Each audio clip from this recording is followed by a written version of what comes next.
Maghanda-handa na kayo dahil lilipad na talaga ng tuluyan ang Agila ng Davao. Ito rin yung sesyon ng marami sa ating mga kababayan matapos nga maglabas ng official statement si Vice President Sara Duterte patungkol sa ring resulta ng eleksyon. Ayon pa sa kanyang official statement, mga kababayan, I acknowledge the results of the election and express my deep gratitude to all the supporters who stood with us throughout this journey. While the outcome was not what we had hoped for, our commitment to the people remains unwavering. We will continue to hold the government accountable, advocate for the issues that matter, and work tirelessly to serve as a strong and a constructive opposition. This is not the end, it's a renewed beginning, and we invite all citizens, regardless of background or past affiliation, to join us in building a powerful and principled opposition.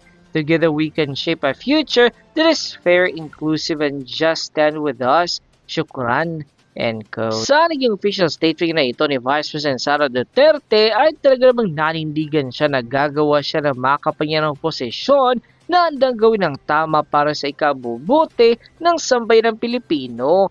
Dahil nga dito ay marami sa ating mga kababayan nagsasabi na maghanda-handa na ang lahat mga nasa gobyerno ngayon na gumagawa ng ilegal at hindi tama. Dahil pagbabayaran na nila ang lahat ng kanilang nagawang pagkakasala sa sambayan ng Pilipino.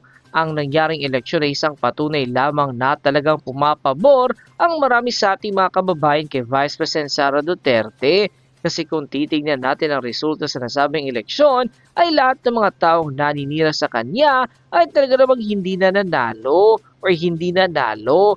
Banat pa na marami sa ating mga kababayan ay hindi naman daw dito natatapos ang lahat. Kasi para sa kanila ay hindi naman daw sapat na matalo lang ang mga ito sa eleksyon, kundi dapat ay pagbayaran nila ang lahat ng kanilang nagawang kasalanan, hindi lamang kay Vice President Sara Duterte kundi sa sambayan ng Pilipino. Matapos lumabas ang balitang ito, ay umani agad ang samot-sari komento at reaksyon mula sa marami sa ating mga kababayan at marami nga sa kanila ngayon ang hindi napigilan ng kanilang sarili na maglabas ng kanilang hininga at komento sa mundo ng social media. Na netizens posted, condolence sa political career ni Stella Kimbo, fashion model style, samantalang madami ng Filipino ang nagugutom, walang trabahong maayos. Sa totoo lang, itong administrasyon na walang respeto sa Vice President, easy lang silang magkaso, paninira tapos kabaliktaran pala sa ginawa nila kaya ang karma hindi natutulog. Wala naman talagang forever wala ngang ginagawang batas kundi binubutas ang batas. Bilog ang mundo, walang permanente, may karma pa. Anyways, milyon naman ang kinita niya sa Tuadcom kaya okay lang sa kanila. Thank you Lord sa pag-alis nila. Congratulations sa winners. God bless sa mga goodbye mga nakasawang muka ng contempt. Imbes batas ang pairalin, personal away politika ng FPRRD at attack. Ang gaba di yun magsaba. Congratulations sa mga congressman na nag-graduate sa Kamara. Huwag kalimutan na kunin ang reward nyo kay Romualdez. Million or billion din yon. Thank you Lord, natalo ang mga godless people na mga NPA leaders. Susunod naman ang mga bangag at kawatan sa gobyerno, Senate at mga nasa PNP, AFP. Divine intervention is real. Amen. End quote. Oh, may napakagandang analysis ng News 5 tungkol sa magiging dynamics sa 20th Senate, ano? Nako, pinag-aralan na nila sino yung kakampi kay VP Sara sa kanyang impeachment, sino yung magkukonvict sa kanya, sino yung alanganin, parang swing votes. Ang ganda ng paliwanag nila. At sabi ni Professor Malu Tikia, sa dami ng senador na tutulong para ma-acquit si VP Sara, baka hindi na matuloy ang impeachment. Kasi kakaunti ang mga senador na boboto sa conviction ni VP Sara. Sa bilang nila, 5 lang 5 lang. Yung 5, tinawag nila swing votes. Pwedeng conviction, pwedeng acquittal. Ang sigurado na acquittal, 14. Kaya dahil sa clarity, yung assurance na hindi na makukonvict si VP Sara, baka hindi na daw ituloy. Okay, so pakinggan natin ito. Napakagandang analysis ng News 5 everywhere. Nandyan si Professor Malu Tikia. at ang UP Professor Dr. Reginald Ugadan. Pilipino na kung sino-sino mga posibleng maging bagong senador o yung nagbabalik na senador. Kabilang dyan ang dagdag na Tulfo, dagdag na Cayetano at posibleng dagdag na Villar o kapalit lang nung palabas na Villar. Himayin natin ang mga posibleng dynamic ng susunod na Senado. Bukod kay Ms. Malu Tikia, kasama pa rin natin si Ma'am Malu, makakasama rin natin ngayon ang Director ng Center for Local and Regional Governance at Assistant Professor ng University of the Philippines National College of Public Administration and Governance, NCPAG, Dr. Reginald Ugadan. Good morning, sir. Good morning. Thank you for staying with us. Go ahead, sir. Ito po ating matrix. Ang tanong kasi kung sino ang pupunta saan. Again, we're talking about possibilities. In politics, nothing is ever set in stone. So these are possibilities given maybe their political history, their past alliances, their present alliances, and their potentially future alliances. Ito po yung ating tropa ng mga holdover senators. Ito yung mga mukhang pasok so far with what, 70+% of the vote in. So ito yung mga malamang napapasok. Ang tanong kasi, anong magiging political alignment sa Senado? Pero this is in the context. Let's put it in the context of impeachment. Kasi it's the elephant in the room. Impeachment is going to come whether... Pagpasok nila, yun ang una nilang gagawin. Di ba? Pag-resume ng June po nga eh. So dito natin ilalagay yung pananaw na malamang will be for conviction because this is under the administration. Dito yung mga Acquittal. against conviction. And this is the middle ground. Parang kung hindi tayo sigurado kung saan, maaaring dito ilagay, o maaaring magbagong isip, o maaaring namamangka sa dalawang ilog na hindi naman kakaiwa sa politika. Who do you want to start with? Yung mga holdovers o yung mga... Simulan natin sa holdover senators. Oh, sige. Okay, ako muna. Siyempre si Senate President Chis Escudero. Palagay ko sa... Yan. Palagay ko sa admin. Conviction. Tama. Conviction si Escudero. Sa antay. Yes, tama. Dahil Sino yan? Makasara Duterte, tama po ba? Si Jinggoy. May shared sila eh. Yung sa tatay niya na Jingo Estrada. Acquittal. Okay. Si What about Cayetanos? Sa antay-admin. Okay, Alan Peter Cayetano, acquittal. Sir, ako gumagawa. Tatlo lang kailangan para ma-acquit. Walo. Dagdag dun sa oo, sa yeah, ating yeah. napapasok ng Yes. mga pro... Kaya nga, ang lalabas niyan, baka hindi matuloy ang impeachment. Yun. Ikaw na to. Sige. Oh, dalawain ko na kasi to seatmates to eh. Saan natin nilalagay yan? Sa antay. Aantay pa rin. Okay. Dahil ba natanggal si Senate President Mig Subiri? Sa Well, panahon na... Katropa ni Migsi ang... Yes. JB Ejercito yan. At saka si... Gatchalian. Si Villanueva parang magsuswing for me eh. Hindi ko pa siya masyadong, yes. Saan natin siya ilalagay? Put him muna dito. Dito muna. Para lang meron Good. tayong flexibility. Sa Good. ating Joel ito. Yes. May nasa sa swing. At least may flexibility na tayo. Na pwedeng pumana dito, pwedeng pumana dito. Villanueva, swing. Yan. Kasi may sagutan tong dalawang tong diba? VP Sara at Yan, Senator Si Lisa. Lorenz Swing. Risa Ontiveros, antay. Meaning, ano ibig mo sabihin dyan, Mama Lu? Ay, bahala na kayo Namamangka. mag... Oh, ito yan, malinaw to. talaga to. Malinaw ang Senator Robin Padilla na makasara. Tama ba? Yan. Ito, Oo. Paano yan? dito. Clear. Sa admin. Oo. Sa admin.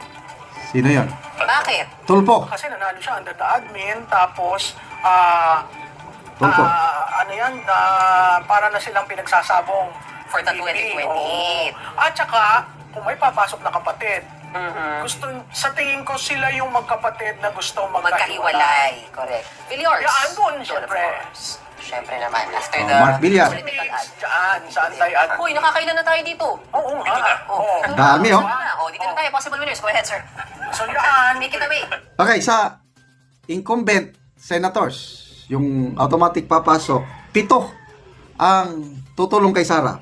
JB Ejercito, Jinggoy, Alan Peter Cayetano, Gatchalian, Padilla, Villar, and Mark Villar and Subiri. 1, 2, 3, 4, 5, 6, 7. Yun. So, punta tayo sa mga incoming senators. Si Bongo ba? Tapos si Bongo, hindi na. Oh, Bongo. Siyempre, lagay mo na yun. Oh, may walo ka na. Oo. Ito, Yan. Bato. Obvious na muna. Sureball kung saan. Marcoleta. Si Marcoleta. Marcoleta. to. Aimee. Saka si Aimee. Amy. Aimee. Si Camille. Si Camille. Camille. Yan. Teka muna, ilan na yan? 3, 6, 9, 12 na. Ito. Si Kiko baka magsuswing din muna. Oo, Yes. si Kiko Kiko. nasa swing. Yes. Oh, Ganun din Kiko. ba si Bam? Ang nakikita ninyo? Sa tingin ko si Bam, dahil na-endorse ng iglesia, baka nandyan. Saan sa dito? Dito. Talaga? Saan tayo eh? Oo. That's going to be a surprise, ha? Yes. O, ilagay na natin natin kung ang consensus ay swing, di lagay natin kung ako lang ang mapasadyahan. I'm just saying it's a surprise. Yan, dito. Ilagay mo na yung mga alyansa sa admin kasi syempre may utang na loob. Pero si Pia sa akin, Si baka Pia, mag-aantay. mag-aantay. Ito? Agree rin ako doon. Si dating Senate President Soto ay sa admin? Swing. Sa swing. Ah, sa swing. Agree. Kasi yan, kung maging Senate President, through the help of the Vice President. Okay. Para mag-ting. Si Ping, Swing? kasi sinasabi niya, alam mo, huwag na tayong mag-impeachment. Ayusin natin ang problema natin. Nakakakuha yan ng panahon sa oras natin. Swing or... Hindi, pero yan naman at si Soto, usually Yes, magkasama. bloke yan. O idilagay na natin sa swing. Right, sir. Okay. Dito lapit. Dito lapit, admin. Admin. Yes. Yes. So, klaro natin dito as far you two are concerned, 5 nasa admin. Okay, summarize ko, nilista ko. Ang mga senador na sure, boboto, conviction ni VP Sara, 5 lang. Escudero, Risa Ontiveros, Tulfo, Rafi Tulfo, Erwin Tulfo, and Lito Lapid. 5, sigurado. Ang mga swing, wala nga pag ganyan-ganyan, pwedeng conviction, pwedeng hindi. Joel Villanueva, Loren Ligarda, Tito Soto, Ping Lacson, and Kiko Pangilinan. So, 5. O sabihin mo na lang na itong 5 swing, pupunta lahat sa conviction, sa 10 lang sila. Ang 14, sila yung pro Sara. Boboto, acquittal ni VP Sara. So, JB Ejercito, Jinggoy, Cayetano Alan, Gatchalian, Robin Padilla, Maya Villar, Mark Villar, Subiri, Go, Bato, Marcoleta, Amy Marcos, Camille Villar, Pia Cayetano, and Bam Aquino. Okay? So, ang galing. Agree ba kayo? I-comment ninyo. Okay, salamat mga kaibigan sa inyong... ulitin ko yung sabi ni Professor Tiki, dahil sa dami ng senador na siguradong mag-acquit kay VP Sara, baka daw hindi na itutuloy ang impeachment. Ano sa tingin nyo? O kung matuloy man, edi okay lang, ituloy lang. Total, 14 senador ang mag-acquit kay VP Sara. What's the problem? Gusto kong i-share sa inyo ang isang napakagandang post or editorial article na sinulat ni Tio Moreno. Title niya is, Take Note, she takes note. Ibig sabihin si VP Sara, ang ganda yung pinakita niyang picture. Nagsusulat si VP Sara. Anong sinusulat niya yan? So, according to Tio Moreno, sabi niya, the eagle does not only fly, it also takes note. Bakit siya nagtitake note? Ito, sabi niya, VP Sara not just holding the line, she's drawing the battlefield.